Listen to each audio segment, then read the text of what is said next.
Hola, vamos a analizar ahora en esta ocasión el segundo elemento del delito, que es la tipicidad. Antes de analizar la tipicidad, quisiera únicamente dejar en claro una cuestión que se nos había pasado precisar. Cuando yo pongo aquí conducta típica antijurídica, es decir, el orden en que pongo los elementos positivos del delito, no es un orden caprichoso. Es decir, en ese orden se deben de surtir. Si se analiza la conducta, que es el comportamiento humano voluntario, pero resulta que el análisis de los hechos se advierte que no intervino la voluntad de la gente, se da la ausencia de conducta, y por lo tanto con la ausencia de conducta se elimina la conducta, un elemento positivo, y ya no vamos a entrar al análisis de la tipicidad. O bien, si yo quiero analizar la antijuridicidad en un caso de un homicidio, pero resulta que el sujeto obró en legítima defensa, se da una causa de justificación que elimina la antijuridicidad, pero ya no voy a ver la imputabilidad. No puedo verlos en desorden. No puedo ver primero conducta, luego culpabilidad, luego antijuridicidad, luego tipicidad. No. Esto va en un orden. Hay un orden de prelación. Esto debe quedar claro.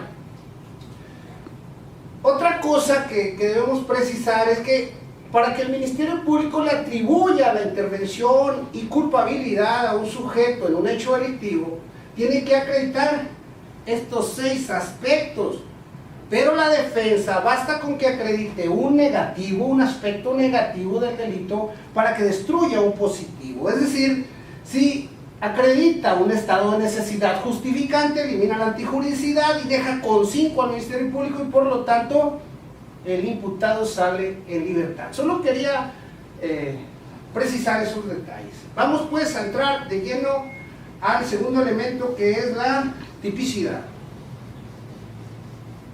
Decíamos que la conducta penal es relevante en la medida en que violenta o transgrede un bien jurídico tutelado por la norma, es decir, que la conducta debe ser típica.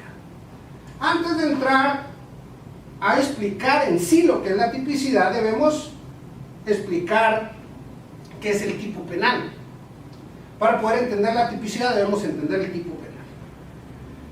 Tipo penal es una hipótesis creada por el legislador y plasmada en un texto legal. Obvio, me refiero a una hipótesis delictiva.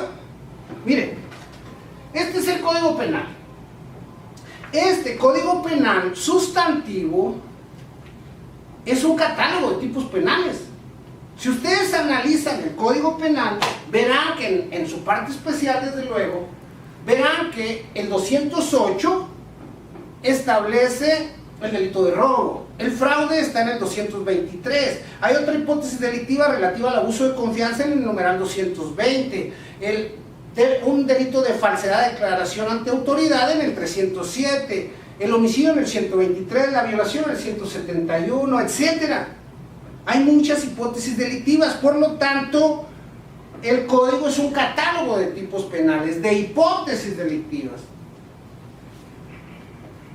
Pero estas hipótesis delictivas que están aquí en el Código Penal no tienen forma, no huelen a nada, no saben, no tienen ningún color. ¿Por qué? Porque son un texto. Si nosotros podemos leer aquí, en el numeral 208, dice, artículo 208, en el capítulo 1 del robo, a quien con ánimo de dominio y sin consentimiento de quien legalmente pueda otorgarlo, se apodere de una cosa mueble, ajena total o parcialmente, se le impondrán las siguientes penas, y luego ya nos pone cuáles son las penas. Esta es una hipótesis delictiva. Esta hipótesis delictiva fue creada por el legislador, es decir, en los estados, por las legislaturas de los estados, a nivel federal, por Congreso de la Unión.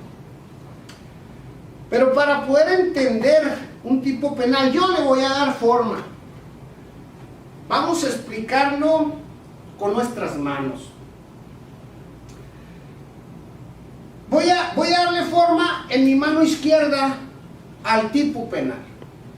Vamos a suponer, dice el texto, el artículo 208, vamos a imaginarnos que vamos a darle forma a la hipótesis delictiva de robo.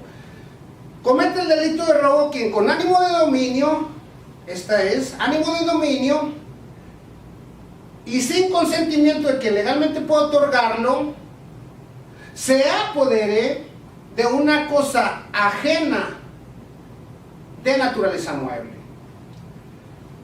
Con ánimo de dominio, sin derecho y sin consentimiento del propietario, se apodere de una cosa ajena total o parcialmente de naturaleza mueble. Esta es la forma del tipo penal de robo, artículo 208. Ahora, un sujeto se introduce en una casa y del interior de esa casa, de esa vivienda, sustrae un horno de microondas. ¿Sí?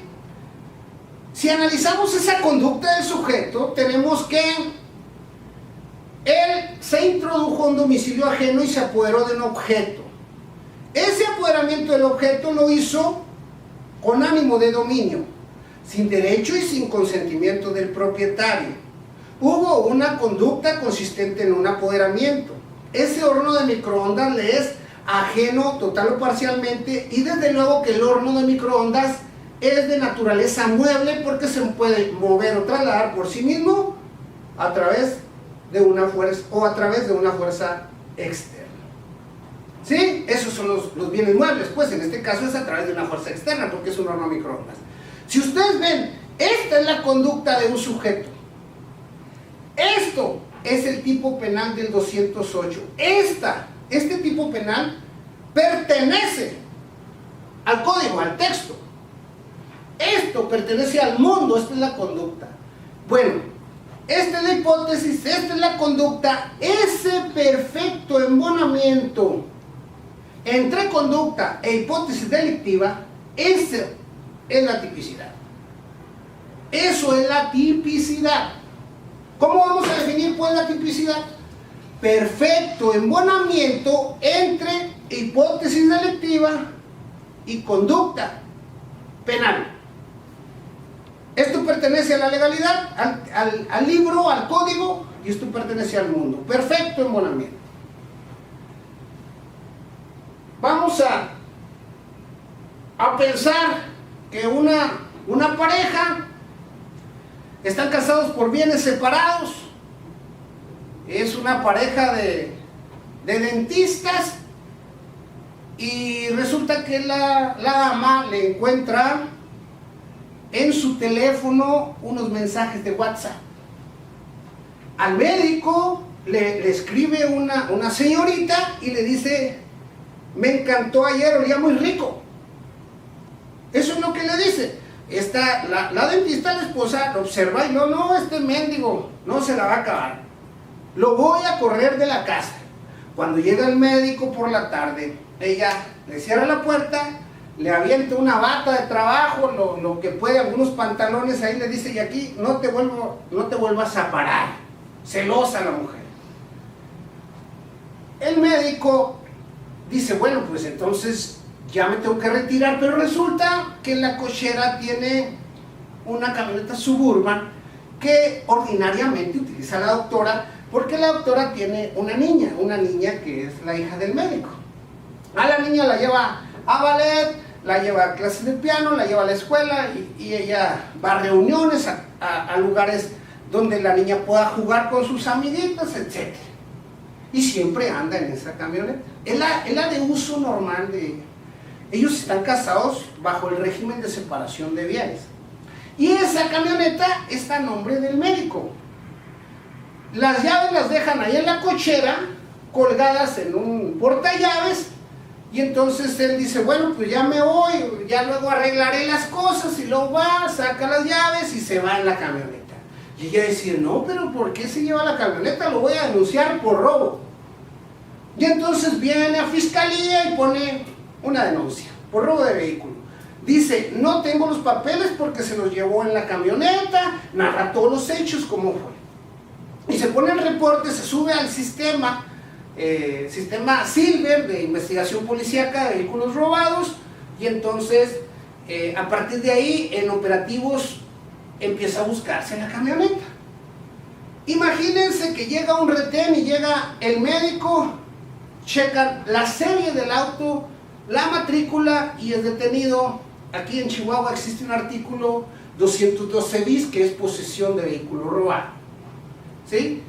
Pero resulta que al dar el nombre dicen, pues es la persona en contra de la cual está puesta la denuncia de robo de vehículo, y entonces es detenido. Si ustedes analizan esos hechos y la hipótesis delictiva, decimos, con ánimo de dominio, sin derecho y sin consentimiento del propietario, se apodera de una cosa ajena, total o parcialmente, de naturaleza moral. Este es el tipo penal. Esto pertenece al código. Entonces vamos a analizar ahora la conducta del médico. ¿El médico tomó la Suburban con ánimo de dominio? Sí. Aquí, ¿lo hizo sin derecho y sin consentimiento del propietario? No. Entonces no se da esto. El bien, ¿hubo un apoderamiento? Sí. ¿El bien es ajeno? No. ¿Es de naturaleza mueble? Sí. Noten cómo quedó la forma. Ensámblenlo en la hipótesis de robo y no ensambla. No ajusta, no hay un perfecto embonamiento. Entonces la conducta es atípica.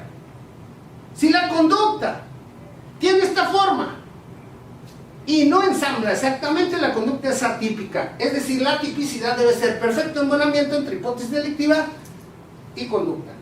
Si no se da el perfecto embonamiento, se da la atipicidad. Siempre que falte alguno o más de los elementos típicos de un delito preciso, la conducta será típica.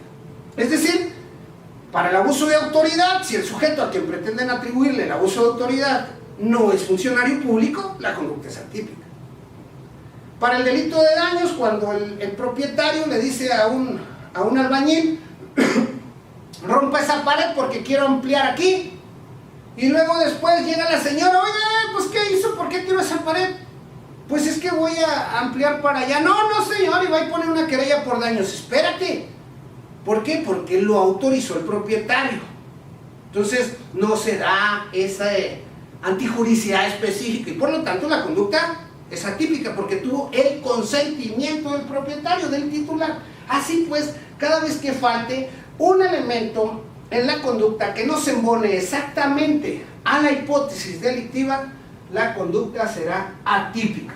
Ya nomás por último, quiero precisar que los tipos penales tienen una doble función. Primero, habilitan formalmente el poder punitivo del Estado. Cuando una persona encuadra su conducta en una hipótesis delictiva, es decir, se da la tipicidad, en ese momento el poder punitivo estatal puede empezar a funcionar en contra de él para imponerle una sanción. Pero no solo habilita formalmente el poder punitivo estatal, sino a la vez lo contiene. ¿Qué quiere decir esto? Que no se puede aplicar la ley por analogía, es decir, el juez debe ajustarse al tipo penal.